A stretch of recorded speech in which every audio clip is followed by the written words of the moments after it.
வணக்கம் அனைவருக்கும். வாழ்க வளமுடன். நான் ஜோதிடர் ஏஎல்பி அஸ்ட்ராலஜர் கவிதா ஓம்குமார். நிறைய விஷயம் உங்கள் லைஃப்பில் கொஞ்சம் தாமதமாக தான் கிடைக்குது அப்படின்னு உங்களுக்கு ஒரு வருத்தம் இருக்கா? நிறைய முயற்சி பண்ணி கூட அதெல்லாம் கொஞ்சம் லேட்டாக தான் அமையுது, போட்ட முயற்சிக்கு ஏற்ற பலன் உடனே கிடைக்கல அப்படிங்கிற வருத்தம் இருக்கா? இது உங்களுக்கு மட்டும் இல்லை, நிறைய பேருக்கு இருக்கக்கூடிய விஷயம்தான்.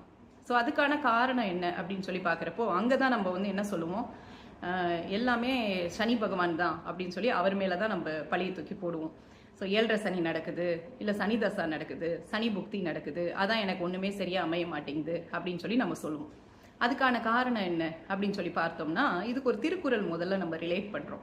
சரிங்களா? என்னன்னா, எண்ணி துணிக கருமம் துணிந்த பின் எண்ணுதல் இழுக்கு அப்படிங்கிற குறள். அதாவது நம்ம ஒரு காரியத்தை செய்யறதுக்கு முன்னாடி பல தடவை யோசிக்கணும்.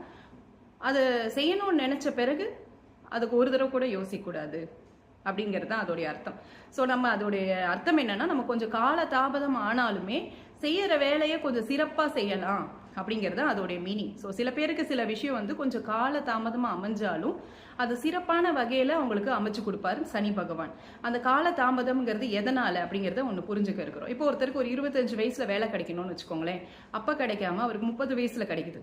அப்போ அந்த 25 வயசுல அவருக்கு ஒரு மெச்சூரிட்டி இருந்திருக்கும், ஆனால் 30 வயசுல அதை விட அதிகமான மெச்சூரிட்டி இருந்திருக்கும். அப்போ இன்னுமே சிறப்பாக அவரோட வேலையை அவர் பார்ப்பார். ஸோ சனி பகவான் அந்த மாதிரி அவருக்கு தள்ளி கொடுக்கறது ரொம்ப அவர் ஒரு பொறுப்புமிக்க, இன்னும் கொஞ்சம் பக்குவத்தை அதிகப்படுத்துற வகையில் அவருக்கு ஒரு ட்ரைனிங் கொடுக்குறாரு. இதுதான் அவருடைய ரொட்டீனாக இருக்கும். ஸோ சனி பகவான் அதை தான் நமக்கு சொல்லி கொடுக்குறாரு. அதனால அவர் என்ன பண்ணாலுமே அது நல்லதுக்குன்னு நம்ம நினச்சிட்டு நம்ம இன்னும் நல்லா ட்ரெயின் ஆகுறோம் அப்படிங்கிறத நம்ம புரிஞ்சுக்கணும். சரிங்க, இது ரொம்ப கஷ்டமாக இருக்குது, அந்த பீரியடை கடக்கிறது ரொம்ப கஷ்டமாக தாங்க இருக்குது அப்படின்னு சொல்லி நினைக்கிறீங்களா? சனி பகவான் கொடுக்குற அந்த டிலேயை கடக்கிறது ரொம்ப கஷ்டமாக இருக்குதுன்னு நினச்சிங்கன்னா நீங்கள் ரொம்ப நேர்மையாக இருக்கணும். அந்த பீரியடில் நிறைய பேருக்கு உதவணும். குறிப்பாக ஊனமுற்றவர்களுக்கு உதவி பண்ணுங்கள், ஆஞ்சநேயர் வழிபாடு பண்ணுங்கள், எள்ளு விளக்கு போடுங்க, இதெல்லாம் கொஞ்சம் பண்ணிட்டு வாங்க. அதே சமயம் நீங்கள் நேர்மையாகவும் உண்மையாகவும் இருந்தீங்கன்னா கண்டிப்பாக அவர் சீக்கிரமாக உங்களுக்கு எல்லா நன்மைகளையும் கொண்டு வந்து கொடுப்பார்.